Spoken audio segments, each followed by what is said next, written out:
Today, I'd like to cover the topics of TMJ, the joint here in your jaw, and also the relationship with having degenerated discs in the neck, or just even just basic neck alignment. You can Google it yourself. There are many muscles, some say 42 in the face and 20 around the neck, and then 30 that attach your jaw and neck to the shoulder blades. So there are many muscles involved here. But the issue ultimately comes from the position of our head and the position of our neck. And if our jaw is a bit skewed, everything gets off track, resulting in neck pain. The vertebrae get pulled unevenly, and then we end up with degeneration in discs or other pains around the neck, head, and shoulders. So a couple of factors that are common for all of us. I mean, the sitting posture, right, at the computer and all, even standing as well. But there are a couple of common issues with regards to the neck that I'd like to mention. So one is this. This is extension of the cervical spine. So the vertebrae in the back of the neck, it becomes too arched and it looks like your neck is too short, but it's because there's too much arch. So of course the chin also goes forward. And other element is you can keep your neck long, but just like that, stick the neck out, and there's tremendous strain around your neck.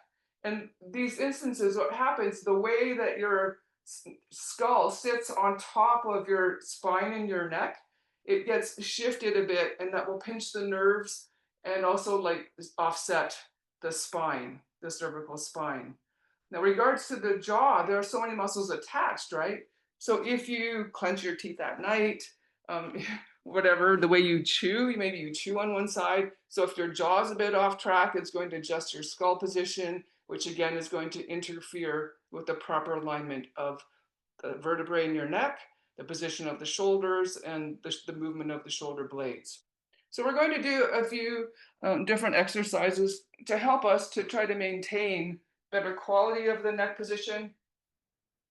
First, I do this all the time in our training sessions. You just have a massage ball. You can use a tennis ball or cross ball, but you just like massage out your chest muscles against the wall. If these are tight, it's going to pull the head forward and cause that strain around your neck. We won't do that today. You can watch the other videos that demonstrate that regularly. So I'm going to now move the camera to the floor. Sorry for the time. And if you'd like to join me, we will be using some kind of a ball, massage ball. Massage balls are generally have a little better tone, so they stick more comfortably into the positions that we're trying to work on. But also, if you're just starting out, tennis ball is okay, or lacrosse ball. Often people just get benefit from lying down, and you can like massage the back of the neck with the ball. Generally, you'll need to put a ball like this on a book or something, and you can just massage out, particularly the muscles a bit, but specifically the subocipitals at the base of the skull. If you just put a little pressure, you might have to hold the ball in place. And you'll note there will be some points that are quite sensitive, and you just can put a little pressure, and you'll notice you'll get some relief. Okay, now I'd like to just start mentioning head position. So the ball, I'm just going to put it like this behind your head. So as we said earlier, what we need to do is get our skull back in place and lengthen out the back of the neck. So decompress the spine in your neck, essentially. The shoulders should always be relaxed here, legs relaxed. If it's uncomfortable, you can bend your knees like that in your lower back. Okay, the chin toward the throat. And as you just lie here, it will help lengthen the back of your neck. So if you don't have that issue, if the back of the neck muscles aren't too tight, then this will feel just very comfortable. If you feel like pulling on the back of your neck, just be gentle, don't force it. You might have to put the ball on a book to try to get a proper angle. Maybe you can't get your head to the floor. Over time, if you work on it gently, you eventually will. So first thing, we're just going to relax. Now the jaw. So we're going to work on the jaw. if you bring your fingers here, like on either side of your jaw, and open and close, so just by the earlobe a little forward and in, and open your jaw once or twice, and you feel the tracking of the jawbone. And you might notice it pops a bit on one side, maybe both sides, or the jaw is shifted a bit to the side. So just the pterygoid muscle, we're just going to help like even that out. And you bring the fingers like this forward a bit into the TMJ and open the mouth and put a bit of pressure and hold. Keep the shoulders relaxed. You're just holding for a few seconds. You can hold a bit longer. It can be very sensitive if you're tight, very tight with the pterygoid, if your jaw's off track. So just be, gentle. Then close halfway. We'll keep that pressure according to you. And then close all the way. I would generally do it a little longer, but you get the idea. Then if you relax and then open your and close your mouth again and just feel how the jaw's tracking. It should feel more even on the two sides and the popping often just stops. All right, now arms are just by the sides, shoulders relaxed, palms down or up, whatever's comfortable here. And next we're going to help get the skull we want like it to sit more correctly on top of the spine. So if you just gently nod, seems like an easy thing, but to tell you the truth, a lot of people can't really do that properly. Head should always be centered. If you're tight on one side, your head will be pulled to the side.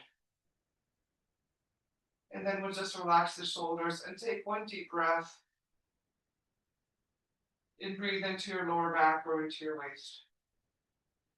Belly will lift, but true. Okay, again, just nodding gently. And breath. We do this regularly in our training sessions to prepare our head and decompress the spine and the neck. Now keep the chin down toward the throat so your neck should gradually feel like it's lengthening and even right into your tailbone. Only with your eyes you look up and down.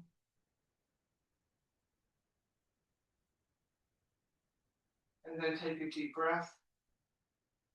The muscles of your eyes, attached also to the skull, which will attach to the neck position, the suboccipital muscles. Eyes looking up and down again. And a breath. Okay, and relax the shoulders. Okay, so that's all well and good. We've helped release some of the tension. We've helped even out our jaw position. If you can get your head to the floor now, that's great.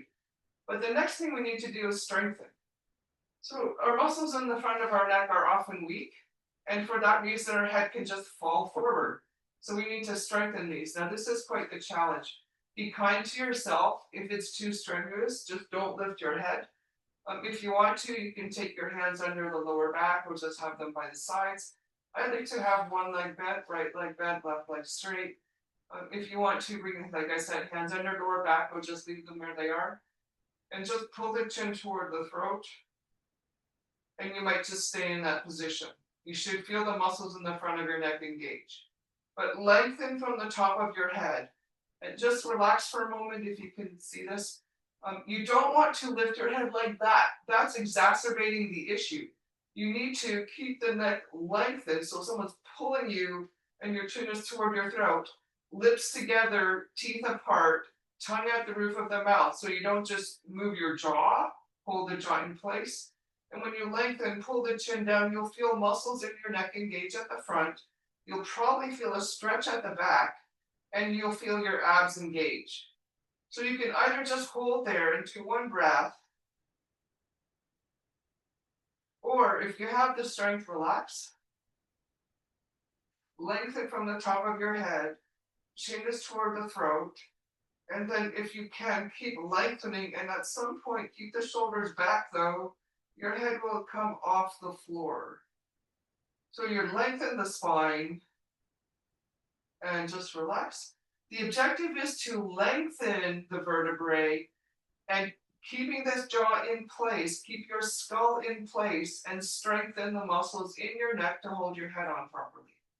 And then let's just switch the legs, left leg up, arms by the sides, or hands under the lower back if you want to. So you're lengthening from the top of your head. Don't use your right leg. Keep the right leg relaxed. Shoulders shouldn't roll up. Lengthen, chin toward the throat, and then lift. And head down. So just be careful. Don't just lift the head and head is centered.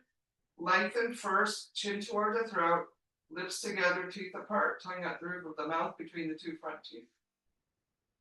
Head will eventually come up and breathe.